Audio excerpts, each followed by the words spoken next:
The billionaire CEO who thought every woman had a price tag, until his black employee rejected him and changed his life forever. "I have a proposition for you, Isabella," Victor said, his voice smooth as silk as he moved closer to her on the moonlit terrace. "Chief Operations Officer. Double your current salary. Equity options." Isabella's expression remained carefully neutral. "And what exactly would this role entail, beyond the official responsibilities?" "I think we have a connection worth exploring," he replied, his eyes holding hers. "Professionally and perhaps beyond." She set her champagne glass down with deliberate care. "Mr. Carter, I'm going to be very clear. I work for what I earn.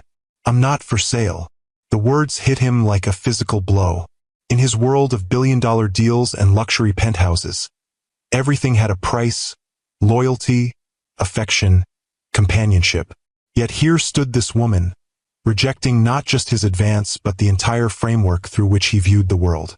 As she walked away, Victor Carter, the man who had never been denied anything he truly wanted, found himself wondering for the first time if his entire life had been built on a fundamental misunderstanding of human value. Have you ever witnessed someone with everything: money, power, influence, suddenly realize that the most important things in life can't be bought? This is the story of how one woman's dignity and self-respect shattered a billionaire's worldview and set him on a path to redemption he never saw coming. Hi, my beautiful sisters. Before we jump into today's story, I want to remind you of something powerful. You don't need to prove your worth to anyone. Not a boss, not a partner, not a man who only sees value in what he can control. Your worth was never meant to be negotiated. You are the prize, not the price. To every woman out there working 2 jobs, to every mother doing her best with what she has, and to every single mother holding it all together, don't ever trade your peace or your dignity for anyone's approval. You are stronger than you realize, and more deserving than you've been told. If that message speaks to you, write it in the comments. I am the prize. I know my worth. Let's fill this space with strength and sisterhood. I'm Mr. Harrison, and today I'm sharing the remarkable journey of a man who discovered that true worth isn't measured in dollars and cents, but in character and integrity. If you've ever stood your ground against someone who thought they could buy your principles, give this video a like. And if you believe in the power of personal dignity to change lives, subscribe to Timeless Love Tales for more stories that touch the heart and challenge the mind. Victor Carter stood at the floor-to-ceiling windows of his penthouse office, watching the city lights flicker to life as dusk settled over the skyline. 42 floors below, people scurried like ants, unaware they were being observed by one of the most powerful men in the country. At 45, Victor had built pinnacle technologies from a startup in his garage to a multi-billion-dollar empire that had revolutionized artificial intelligence. The journey had hardened him, stripped away whatever idealism he might once have possessed. His reflection stared back at him from the glass. Tailored Tom Ford suit, precisely trimmed salt and pepper hair, the confident posture of a man accustomed to command. What the reflection couldn't show was the emptiness that had gradually hollowed him from within. The growing sense that accumulating more wealth, more power, more conquests, had stopped filling whatever void he was trying to address. "Mr. Carter?" His assistant's voice came through the intercom. "The new operations manager is here for her orientation meeting." Victor checked his Patek Philippe watch, 6:30 p.m. He'd deliberately scheduled this meeting after hours. New executives usually understood the unspoken message. Pinnacle came first, personal life second. It was the first test of many. "Send her in," he replied, not bothering to turn from the window. The door opened with a soft click. Victor waited a calculated 5 seconds before turning, a power move he'd perfected over years of boardroom battles. But when he finally faced his new hire, the practiced smile froze on his lips. Isabella Johnson stood just inside the doorway, her posture straight and confident. She wore a tailored navy suit that spoke of quality rather than extravagance, her natural hair styled in an elegant updo that framed features both striking and serene. But it was her eyes that caught him off guard, intelligent, assessing, and utterly unimpressed by the theater of power he'd just performed. "Mr. Carter," she said, her voice rich and measured. "Thank you for making time in your schedule. Victor recovered quickly, crossing the room with his hand extended. "The pleasure is mine, Miss Johnson. Your reputation precedes you." This wasn't entirely untrue. He'd skimmed her file earlier, MBA from Wharton, impressive track record optimizing operations at 2 mid-sized tech firms, glowing recommendations. What the file hadn't conveyed was her presence, the quiet dignity that seemed to radiate from her. "Please, sit." He gestured toward the seating area by the windows, where Manhattan sprawled beneath them like a glittering chessboard. "Would you like a drink? The Macallan 25 is exceptional." "Just water, thank you," Isabella replied, taking a seat with the same composed confidence she'd entered with. "I prefer to keep a clear head when discussing business." Something about her refusal, polite but firm, intrigued him. Most people eagerly accepted whatever he offered, whether it was alcohol, opportunities, or flattery. They wanted to be in his good graces, to feel special by proximity to his wealth and power. Isabella Johnson seemed immune to this particular gravity. The meeting proceeded professionally enough. Victor outlined his expectations for the operations department, the challenges Pinnacle faced with scaling their newest AI platform, and the aggressive timeline he envisioned. Isabella asked incisive questions that revealed she'd done extensive research on the company's structure and products. She took minimal notes, maintaining eye contact in a way that suggested she was cataloging not just his words but his character. "Your resume is impressive," Victor said as the formal portion of their meeting concluded. "But I'm curious, why Pinnacle? You could have gone to any number of established tech giants with less demanding cultures." Isabella considered him for a moment before answering. "Because Pinnacle is doing the most innovative work in ethical AI applications. And because I believe your operations infrastructure needs significant improvement to match your technological vision." Victor raised an eyebrow. Most new hires didn't point out company weaknesses in their first meeting with the CEO. "That's refreshingly direct. I was hired to solve problems, Mr. Carter, not to pretend they don't exist." Her smile was professional but carried a warmth that didn't quite reach her eyes. "If you wanted someone to simply agree with everything, you hired the wrong person." A laugh escaped him, genuine, not the calculated chuckle he typically deployed in business settings. "I'm beginning to think I made exactly the right choice, Miss Johnson." As she gathered her things to leave, Victor found himself reluctant to end the meeting. "Perhaps we could continue this discussion over dinner? There's an excellent restaurant just downstairs." Isabella paused, her expression shifting subtly. "Thank you for the offer, but I need to relieve my babysitter. Another time, perhaps, with the rest of the executive team." The gentle but unmistakable boundary surprised him. Women didn't say no to Victor Carter, not to dinner, not to anything. His wealth, power, and carefully cultivated charm had always ensured that. Yet Isabella had declined without apology or elaborate excuse, simply stating her priority lay elsewhere. "Of course," he recovered smoothly. "Family commitments are important." "They are the most important," she corrected him quietly, extending her hand. "Thank you for the meeting, Mr. Carter. I look forward to getting started tomorrow." After she left, Victor remained standing in his office, the encounter replaying in his mind. There had been something refreshing about her directness, her apparent immunity to the aura of wealth and power that typically smoothed his path through life. For the first time in longer than he could remember, Victor Carter felt genuinely curious about another person. If you've ever met someone who wasn't impressed by status or wealth, someone who valued substance over style, hit that like button. These rare individuals often change our perspective in ways we never expect. Victor Carter hadn't always been the cold, calculating businessman he'd become. 20 years earlier, he'd been a brilliant but idealistic computer science graduate with a revolutionary idea for making artificial intelligence more intuitive and accessible.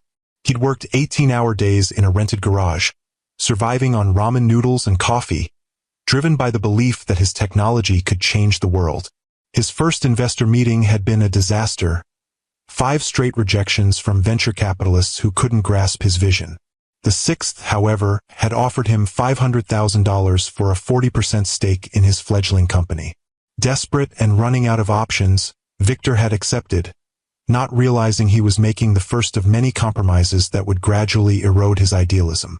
As Pinnacle Technologies grew, so did the pressure to prioritize profit over purpose. The investors wanted returns, the board demanded growth, and Victor found himself increasingly making decisions based on financial metrics rather than the values that had once driven him.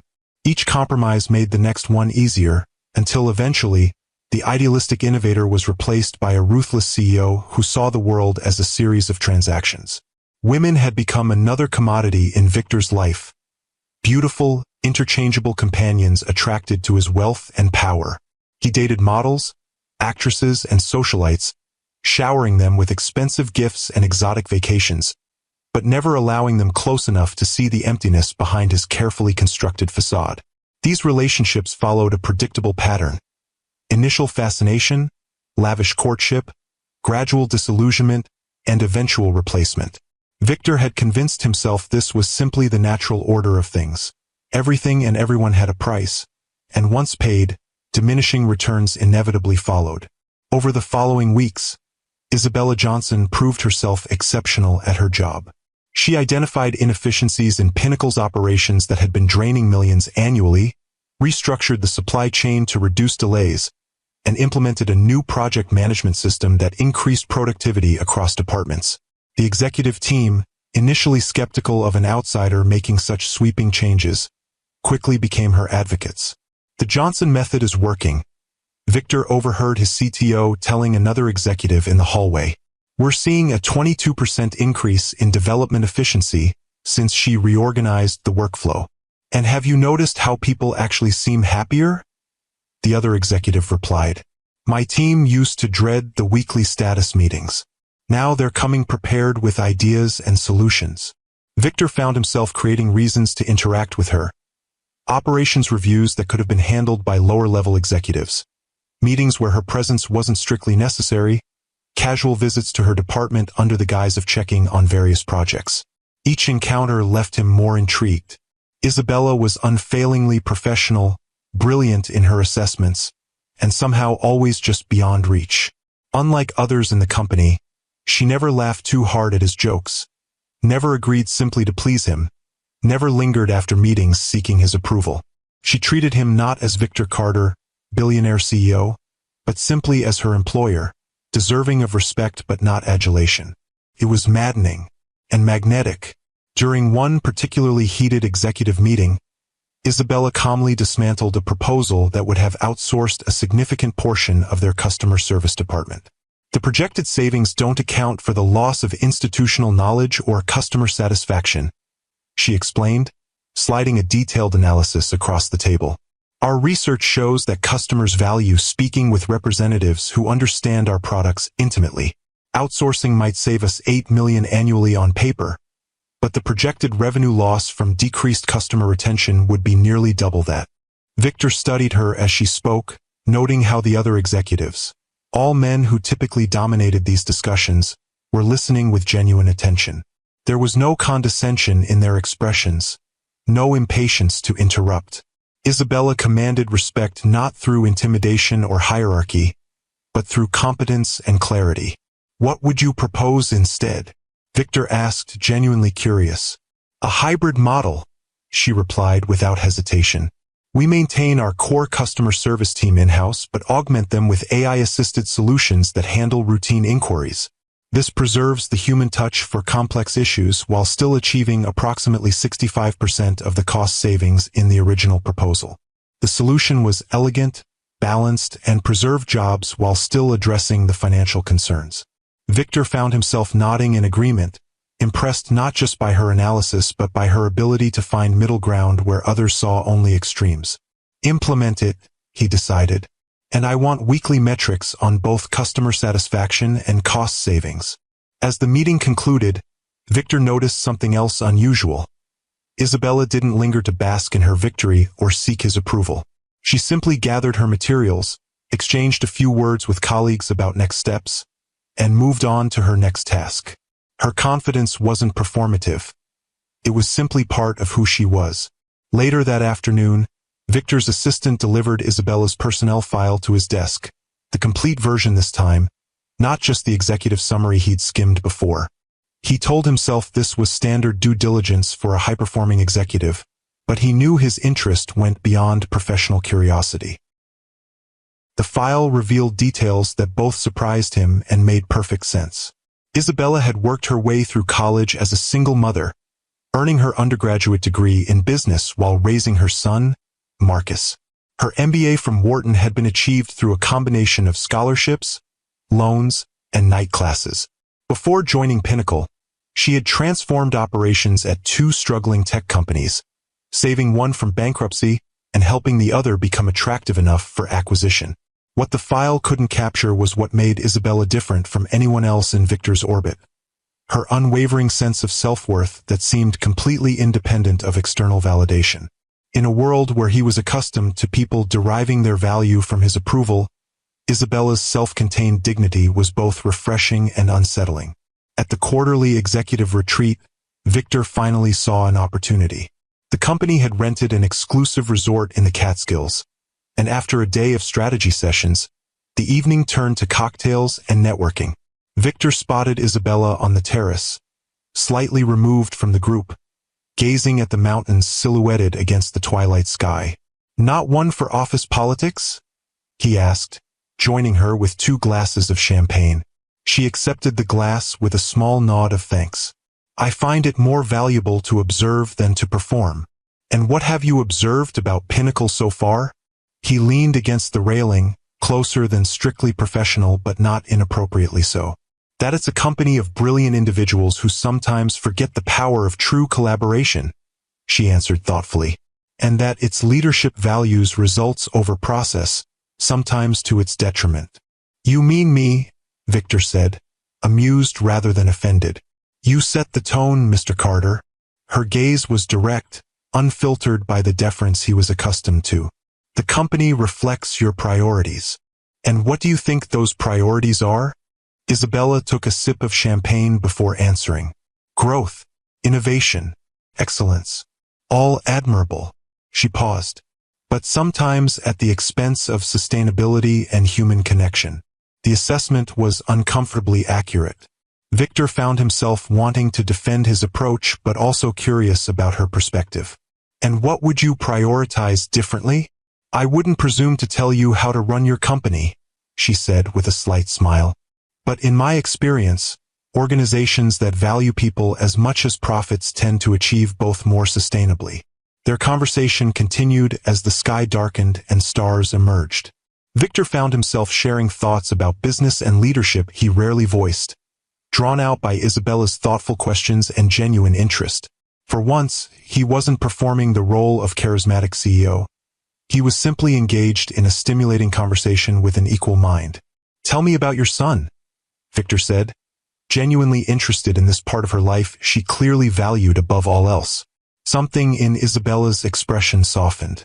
"Marcus is 14, brilliant, stubborn, kind-hearted, currently obsessed with robotics and convinced he's going to build the world's first truly sentient AI." She laughed softly. "He reminds me every day why the work we do matters. Not just for profit margins, but for the future we're creating. You've done an impressive job, raising him while building your career." "It hasn't been easy," she acknowledged, "but the challenges have clarified what matters. When you have someone depending on you completely, you learn quickly to distinguish between what's truly important and what's merely urgent." As the evening wound down, Victor made his move. "I have a proposition for you, Isabella." He rarely used first names with employees, but the evening had created a sense of connection that made formality seem artificial. "I'm creating a new position, Chief Operations Officer. The role would report directly to me, with double your current salary and equity options." Isabella's expression remained neutral. "That's quite an opportunity. I think we work well together," Victor continued, moving slightly closer. "I value your perspective, your directness. We could accomplish great things with you in a more central role." Understanding dawned in her eyes, and something in her expression closed. "And what exactly would this role entail, beyond the official responsibilities?" The question hung between them, its implication clear. Victor had made similar offers before to women who caught his interest, promotions, opportunities, financial rewards that came with unspoken expectations. It had always worked. "I think we have a connection worth exploring," he said smoothly, "professionally and perhaps beyond." Isabella set her champagne glass down carefully. "Mr. Carter, I'm going to be very clear. I'm interested in advancing at Pinnacle based solely on my merits and contributions. If you're offering me a promotion because you value my work, I'm honored to be considered. If you're offering it with other expectations, I must decline." Victor felt a flash of irritation, quickly masked. "You misunderstand me." "I don't think I do," she interrupted gently but firmly. "I work for what I earn, Mr. Carter. I'm not for sale." The words landed like a physical blow. In his world, everything had a price: loyalty, affection, companionship. He'd never considered it transactional so much as realistic. Yet Isabella stood before him, rejecting not just his advance but the entire framework through which he viewed relationships. "I should return to my room," she said into the silence. "My son will be calling for our nightly check-in. Thank you for the conversation and the champagne." As she walked away, Victor remained motionless, experiencing an unfamiliar sensation. It wasn't just rejection. He'd faced that in business deals often enough. It was the uncomfortable recognition that for the first time in years, someone had seen through him completely and found him wanting. And strangest of all, instead of dismissing her judgment, he found himself wondering if she might be right. If you've ever had a moment when someone's words cut through all your defenses and made you question everything you thought you knew about yourself, hit that like button. These moments of truth can be painful, but they're often the beginning of profound change. Stay with me as we discover how Isabella's rejection became the catalyst for Victor's transformation. The next morning, Victor avoided the group breakfast, choosing instead to have coffee alone on his private balcony. Isabella's words had kept him awake most of the night, triggering an uncomfortable self-examination he hadn't experienced in years. His initial anger at her rejection had given way to something more complex, a nagging sense that she had seen something fundamental about him that he had been avoiding acknowledging. "I work for what I earn, Mr. Carter. I'm not for sale." The simplicity and dignity of her statement haunted him. Had he really become the kind of man who assumed everyone and everything could be bought? When had he crossed that line? The retreat concluded with a final strategy session where Isabella presented her department's quarterly goals. She was professional and focused, giving no indication that anything unusual had transpired between them the previous evening. Victor found himself watching her with new eyes, noting how she credited her team members by name for various initiatives, how she addressed questions directly without defensiveness, how she seemed genuinely invested in the company's mission beyond just financial metrics. On the helicopter ride back to Manhattan, Victor sat alone, staring at the landscape below. For the first time in years, he felt unsettled in a way that couldn't be resolved with money or power. Isabella Johnson had held up a mirror to him, and he wasn't sure he liked what he saw reflected there. Back at Pinnacle headquarters, Victor threw himself into work, trying to push the uncomfortable feelings aside. He maintained a professional distance from Isabella in the weeks that followed, their interactions limited to necessary meetings and email exchanges.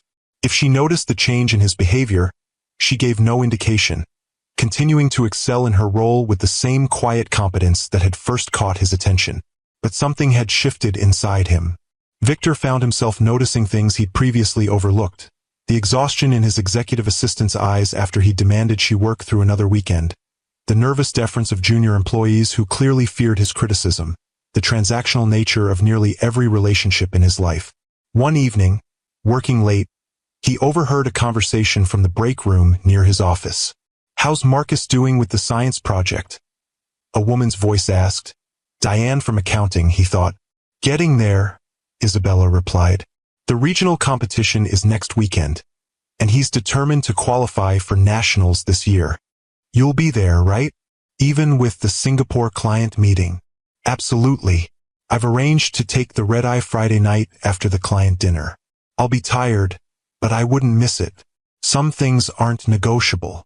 Victor paused outside the door, struck by the conviction in her voice. In his world, everything was negotiable for the right price. Yet here was Isabella, willing to endure significant personal discomfort to keep a promise to her son. It wasn't grand or showy, just a quiet commitment to what she valued most. The following week, Victor found himself reviewing employee satisfaction surveys, something he normally delegated to HR. The results were sobering. While Pinnacle offered competitive compensation and prestigious career opportunities, the company scored poorly on work-life balance, management approachability, and sense of purpose beyond profit. The comments painted a picture of a talented workforce that felt more like machinery than a community of innovators. Most troubling were the retention statistics. Pinnacle had a turnover rate nearly double the industry average, with exit interviews citing toxic culture and lack of human connection as primary reasons for departure. The company was hemorrhaging talent and institutional knowledge, all while Victor had been focused solely on quarterly earnings and market capitalization. "Mr. Carter?" His assistant's voice interrupted his thoughts. "There's something you should know. Isabella Johnson's son has been in an accident. She's left for the hospital." Victor looked up sharply. "What happened? Is it serious?" "A school bus collision. I don't have details, but she left in quite a hurry. She asked me to reschedule her meetings for the next few days." Without fully understanding his own impulse, Victor stood. "Cancel my afternoon, and get me the name of the hospital." 40 minutes later, Victor walked into Mount Sinai's emergency department, feeling strangely out of place in his bespoke suit among the worried families in the waiting area.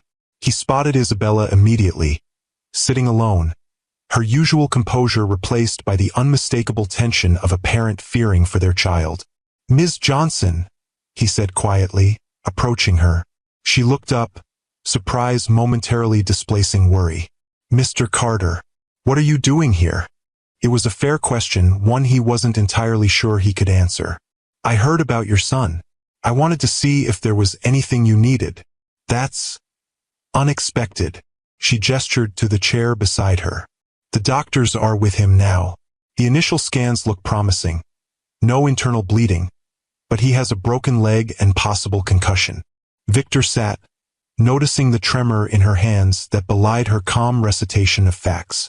"Have you eaten anything? Can I get you coffee?" A small, tired smile touched her lips. "I'm fine, but thank you." They sat in silence for a moment before Isabella spoke again. Marcus was on his way to a robotics competition. The team had been working for months on their project. "He'll have other competitions," Victor offered. "It's not about the competition." She shook her head slightly. "It's about the work they put in, the collaboration, the problem-solving. He loves that part even more than winning." Victor considered this. "He sounds like his mother." This earned a genuine smile. "In some ways. In others, he's entirely his own person. Stubborn, idealistic, convinced he can change the world." Her expression grew thoughtful. "I hope he never loses that." "Ms. Johnson." A doctor appeared in the doorway. "You can see your son now." Isabella stood quickly. "Thank you for coming, Mr. Carter. It was kind." "Of course." He rose as well. "If there's anything you need, time off, specialists, anything, please don't hesitate to ask." She nodded and followed the doctor, leaving Victor standing alone in the waiting room. He felt strangely out of his element, yet also more authentic than he had in years. He hadn't come with an agenda or expecting anything in return. For once, he had simply responded to another person's difficulty with basic human concern. On his way out, Victor stopped at the billing department. "I'd like to take care of all expenses for Marcus Johnson," he told the administrator, sliding his platinum card across the counter. "And I'd prefer this to remain anonymous." "That's very generous, sir," the woman replied. "But may I ask why you don't want the family to know?" Victor considered the question. "Because some things shouldn't be transactions," he finally said. "They should just be human." As he walked to his waiting car, Victor felt a strange lightness. For the first time in longer than he could remember, he had acted without calculating the return on investment, without considering what he might gain. And somehow it felt more satisfying than any deal he'd ever closed. If you believe that true character is revealed in how we treat others when there's nothing to gain, hit that like button. And if you've ever experienced an unexpected act of kindness that changed your perspective, share your story in the comments below. Over the next few weeks, Victor found himself making subtle but significant changes. He started with small things, learning the names of the maintenance staff who cleaned the offices after hours, asking his executive assistant about her family, actually listening to the answers. He began ending meetings at 5:30 p.m. rather than letting them run into the evening, noticing with surprise how this simple adjustment improved both morale and productivity. In executive sessions, he found himself asking different questions. Instead of focusing solely on how much and how fast, he began asking how sustainable and what impact. He thought more about Isabella's observation that organizations valuing people as much as profits tended to achieve both more sustainably. When the quarterly board meeting approached, Victor prepared a presentation that departed significantly from his usual focus on market dominance and shareholder returns. Instead, he outlined a vision for Pinnacle that balanced profitability with purpose, that measured success not just in financial metrics but in employee retention, innovation, and positive social impact. The data is clear, he told the initially skeptical board members. Companies with engaged workforces and strong ethical foundations outperform their competitors over the long term. We've been burning through talent and goodwill in pursuit of short-term gains, and it's not sustainable. This is quite a shift in philosophy, Victor, remarked Jonathan Winters, the longest-serving board member. What prompted this new direction? Victor paused, considering how much to reveal. Let's just say I've been reminded recently that the most valuable assets in this company aren't our patents or our market share. They're our people and the culture we create. To his surprise, the board approved his proposed changes with minimal resistance. Several members even expressed relief that someone had finally addressed the company's troubling turnover rates and declining innovation metrics. As the meeting concluded, Winters pulled Victor aside. "I've known you since you were pitching your startup from that garage," he said quietly. "This is the first time in years I've seen a glimpse of that original Victor Carter, the one who wanted to change the world, not just conquer it." Victor nodded, feeling a strange mix of embarrassment and pride. "I lost sight of some things along the way. I'm trying to correct course." "Well, whatever or whoever inspired this change, I'm glad for it," Winters said with a knowing look. "The company needs the visionary as much as it needs the executioner." As the weeks passed, Isabella returned to work, thanking Victor formally for his understanding during her son's recovery, but giving no indication she knew about his anonymous payment of the medical bills. Marcus was healing well, already talking about the next robotics competition and working on designs from his hospital bed, then later from home while his leg mended. Victor found himself genuinely curious about the boy's progress, not as a way to get closer to Isabella, but because he remembered his own teenage passion for technology. The pure excitement of creation before business concerns had complicated everything. On impulse, he arranged for Pinnacle's head of robotics research to send Marcus some advanced components and development tools, again anonymously. The changes at Pinnacle began to take root. Victor implemented a more flexible work policy, allowing employees to work remotely 2 days a week. He established a mentorship program pairing senior executives with promising junior staff.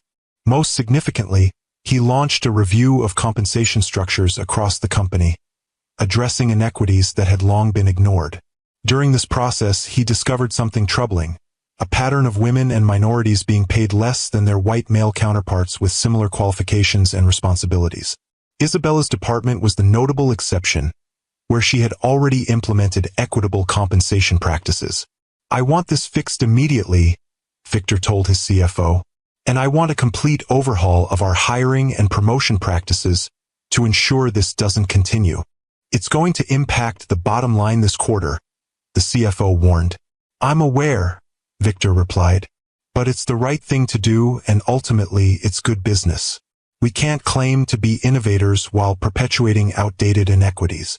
3 months after the night on the terrace, Victor found himself alone in the elevator with Isabella for the first time since their uncomfortable exchange. The silence between them felt weighted with unspoken thoughts. "I hear Marcus is back at school," Victor said finally.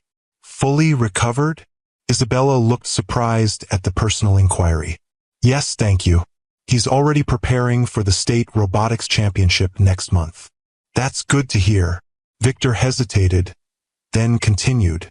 I've been meaning to speak with you about something. The changes you implemented in operations, the collaborative workflow model, the emphasis on work-life balance. I'd like to expand those principles company-wide. Isabella studied him, her expression thoughtful. That's a significant shift for Pinnacle. Yes, it is. The elevator reached the lobby, but neither moved to exit. I've been doing a lot of thinking about what you said, about organizations that value people as much as profits. I've noticed the changes, she acknowledged. The equity adjustments, the flexible work policy. People are talking about it. In a good way, I hope? Mostly surprise, she said with a small smile, followed by cautious optimism. The doors began to close, and Victor quickly pressed the hold button. Would you be willing to head a task force on organizational culture? Your perspective would be invaluable. Isabella considered him for a long moment, as if trying to discern his true motivation. Is this a professional request, Mr. Carter? Entirely, he assured her. No hidden agendas. I respect your insight and your integrity. The company would benefit from both. Something in his sincerity must have convinced her. In that case, I'd be happy to contribute. Thank you. He released the door button. And Isabella? I owe you an apology for my behavior at the retreat. It was inappropriate and disrespectful. She nodded, accepting his words without elaboration. As they parted ways in the lobby, Victor felt another piece of his old self falling away. The man who had viewed apologies as weakness, who had never acknowledged being wrong. The task force became the catalyst for deeper organizational change. Isabella assembled a diverse team from across departments and levels, creating a forum where junior staff could speak as freely as executives. Victor attended these meetings not as CEO but as an equal participant, listening more than speaking, learning about aspects of his company he had never truly seen before. One evening, after a particularly productive session, Victor found himself walking with Isabella toward the parking garage. Your son's competition is this weekend, isn't it? He asked. Yes, she replied, surprise evident in her voice. How did you know? I pay attention, he said simply. Then, after a moment's hesitation, would it be inappropriate if I attended? I'm genuinely interested in seeing these young innovators at work. Isabella considered this. Marcus would probably be thrilled to have the CEO of Pinnacle Technologies watching. Just be prepared for a lot of questions. He's curious about everything. I look forward to it, Victor said, meaning it. The Regional Robotics Championship was held in a high school gymnasium transformed by the energy and creativity of dozens of teenage teams. Victor felt strangely nervous as he entered, dressed in casual clothes rather than his usual business attire. He spotted Isabella in the stands and made his way toward her. Mr. Carter? She greeted him, looking both surprised and pleased that he had actually come. This is quite different from your usual Saturday, I imagine. A welcome change, he replied, taking the seat she offered. Where's Marcus's team? Station 14 in the blue shirts. Marcus is the one gesturing dramatically while explaining something to the judges. Victor followed her gaze to a lanky teenager with his mother's confident posture and expressive hands, clearly passionate about whatever he was describing to the attentive judges. He has your presence, Victor observed, and his father's technical mind, Isabella added, a hint of old pain in her voice, though thankfully not his priorities. Victor wanted to ask more but sensed this wasn't the time. Instead, he watched the competition unfold, genuinely impressed by the ingenuity and problem-solving skills displayed by the young competitors. Marcus's team performed exceptionally well, their robot completing complex tasks with precision that would have impressed Pinnacle's engineering department. When they were announced as regional champions, qualifying for the state finals, Victor found himself cheering as enthusiastically as any parent. The pure joy on Marcus's face as he celebrated with his teammates reminded Victor of his own early successes, before money and power had complicated everything. After the awards ceremony, Isabella introduced him to her son. Marcus, this is Mr. Carter, my boss and the CEO of Pinnacle Technologies. Your robot's servo motor response time is incredible, Victor said, extending his hand. How did you manage to reduce the lag in the articulation sequence? Marcus's eyes widened, clearly not expecting such a specific technical question. We wrote custom firmware that prioritizes motion commands and implemented a predictive algorithm that anticipates the next likely movement, he explained eagerly. Do you want to see the code? For the next 20 minutes, Victor found himself deep in conversation with Marcus about robotics, AI, and the future of technology. The boy was brilliant, asking insightful questions that many of Victor's engineers wouldn't have thought to pose. More striking was his enthusiasm, the pure love of creation and problem-solving that Victor himself had once possessed before business concerns overshadowed technical passion. Your son is remarkable, Victor told Isabella as they walked to the parking lot afterward. Pinnacle should start recruiting him now. He has plenty of time to decide his path, Isabella replied with a smile. But thank you for coming today. It meant a lot to him. It meant a lot to me too, Victor said quietly. It's been years since I've been around that kind of uncomplicated passion for technology. It's refreshing. Isabella studied him for a moment. You know, for someone who built one of the most innovative tech companies in the world, you don't often talk about the technology itself anymore. I've been distracted by spreadsheets and market share, Victor admitted. Sometimes I forget what drew me to this field in the first place. Perhaps you should visit the development labs more often, she suggested. Reconnect with the creative side of what we do. As they reached her car, Victor found himself reluctant to end the conversation. Would you and Marcus like to have dinner sometime? Not as a date, he added quickly, seeing her expression. Just as friends, I suppose, if that's not too presumptuous.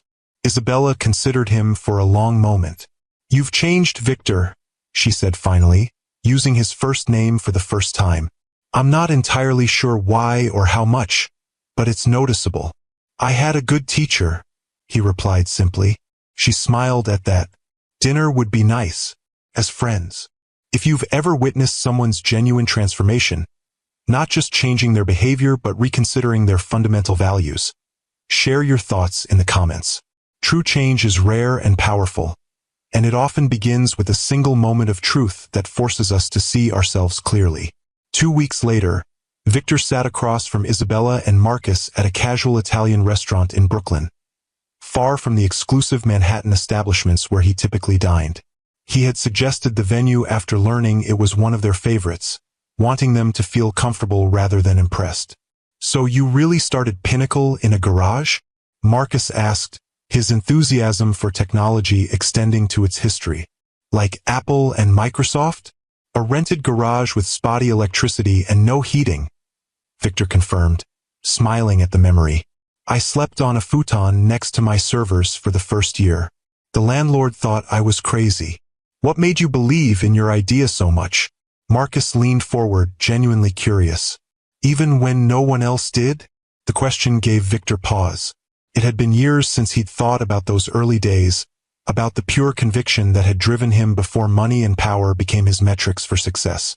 I believed AI could be more intuitive, more responsive to human needs, he finally answered. Everyone was focused on making machines think like humans. I wanted to make machines understand humans, our inconsistencies, our emotional responses, our unspoken needs. That's still what makes Pinnacle's AI different, Isabella observed. The empathetic response algorithms. They're what drew me to the company. It was the original vision, Victor acknowledged. Sometimes I wonder how much of that vision we've maintained as we've grown. The conversation flowed easily throughout dinner, ranging from technology to books to Marcus's plans for college. Victor found himself genuinely enjoying their company, not as potential conquests or business assets, but as interesting people whose perspectives he valued. When Marcus excused himself to the restroom, Isabella regarded Victor thoughtfully. This is the most relaxed I've ever seen you, she observed. You're different outside the office. I'm trying to remember who I was before Pinnacle consumed my identity, he admitted. It's not always easy. Why now? She asked directly. What changed?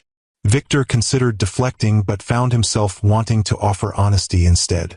You challenged something fundamental about how I see the world. When you said you weren't for sale, it made me realize how transactional my life had become. How I'd started to measure everything and everyone in terms of their utility or price. Isabella's expression softened. That must have been uncomfortable to recognize. Extremely, he agreed with a rueful smile. But necessary. I've been thinking a lot about value lately, what things are truly worth versus what they cost. And what have you concluded? That I've been using the wrong metrics for success, both professionally and personally. Marcus returned, and the conversation shifted back to lighter topics. But something had changed between Victor and Isabella. A new understanding, a tentative bridge across their different worlds. As weeks passed, Victor continued implementing changes at Pinnacle. He restructured executive compensation to be less top-heavy, redirecting funds to improve benefits for all employees. He established a foundation focused on increasing diversity in tech, providing scholarships and mentorship for underrepresented groups. Most significantly, he refocused the company's mission on developing AI applications for education, healthcare, and environmental sustainability, returning to his original vision of technology that served human needs. These changes weren't without resistance. Several board members questioned the impact on short-term profits, and some executives accustomed to the old culture left for competitors. But to Victor's surprise, many more embraced the new direction with enthusiasm. Innovation increased, and employee retention improved dramatically. The task force Isabella led became a permanent advisory council, ensuring diverse perspectives informed company decisions. She continued to challenge Victor when necessary, but their relationship evolved into one of mutual respect and genuine friendship. They occasionally had dinner together, sometimes with Marcus, sometimes just the two of them, discussing everything from business strategy to philosophy to their personal journeys. During one such dinner, 6 months after their uncomfortable exchange on the terrace, Victor finally asked the question that had been on his mind.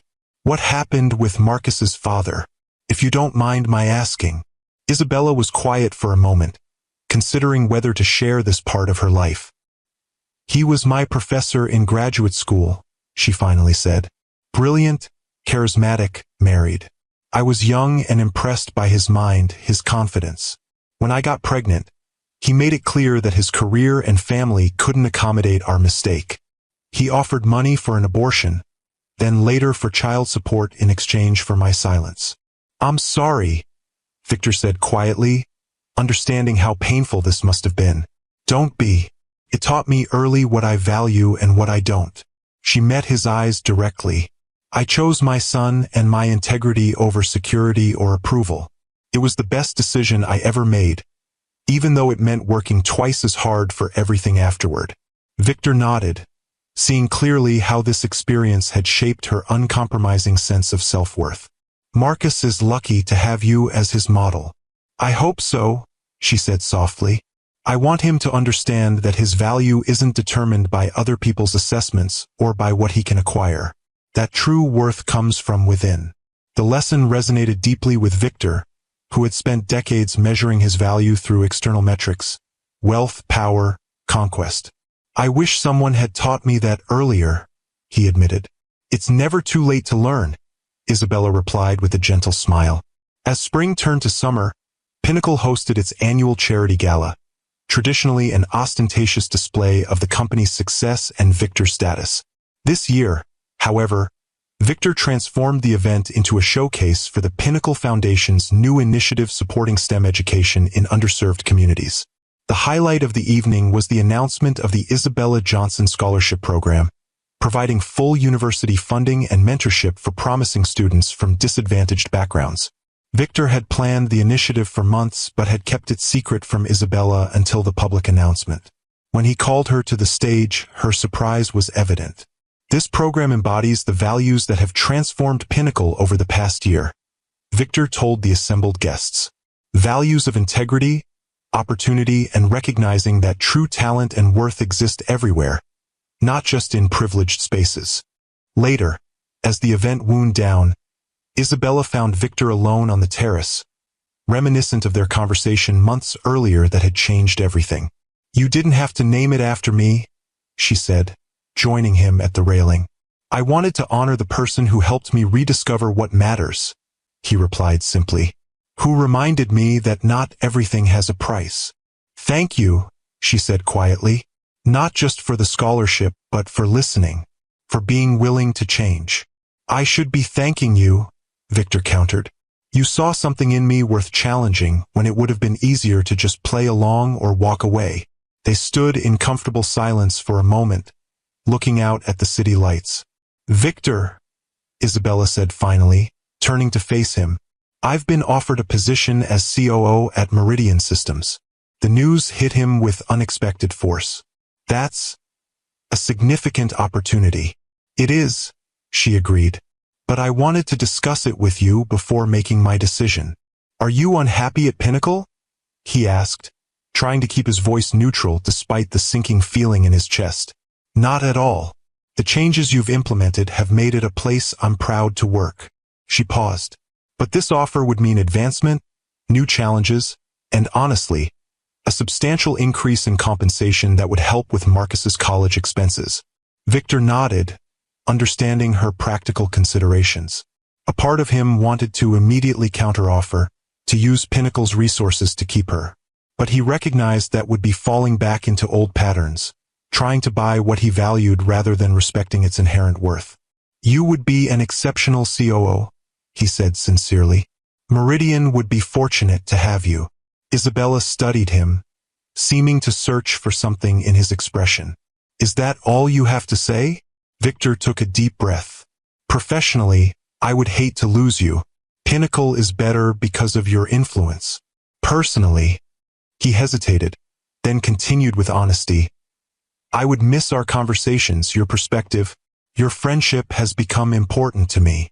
"It's important to me too," she said softly. "Whatever you decide, I support you," Victor told her. "Your value to me, to Pinnacle, isn't diminished if you choose a path that serves your goals better." Isabella's expression softened into a warm smile. "That's exactly what I needed to hear. Have you made your decision?" he asked. "Not yet," she replied, "but I think I'm closer now." As they walked back inside together, Victor realized how profoundly his perspective had changed. 6 months ago, he would have viewed Isabella's potential departure purely as a loss of a valuable asset. Now, he understood that true respect meant supporting her choices, even when they didn't align with his preferences. Whatever she decided, he was grateful for the transformation she had catalyzed in him. From a man who believed everything had a price to one who recognized that the most valuable things in life couldn't be bought, only earned through character, integrity, and genuine human connection.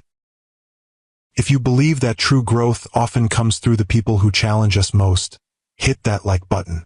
And if this story of transformation resonated with you, subscribe to Timeless Love Tales with Mr. Harrison for more stories that explore how love, in all its forms, can change us for the better. 2 weeks later, Isabella declined the offer from Meridian Systems. When Victor asked her why, she smiled and said simply, "Because sometimes the most valuable work isn't about the title or the compensation. It's about being somewhere your voice matters, where you can create meaningful change." Instead, Victor created a new position for her Chief Impact Officer, with responsibilities for ensuring Pinnacle's technologies served human needs and values. Together, they built a company culture that balanced innovation with integrity, profit with purpose. And in time, their professional respect evolved into something deeper, a relationship built not on power or transaction, but on mutual value, shared vision, and the understanding that the most precious things in life are those that can never be bought.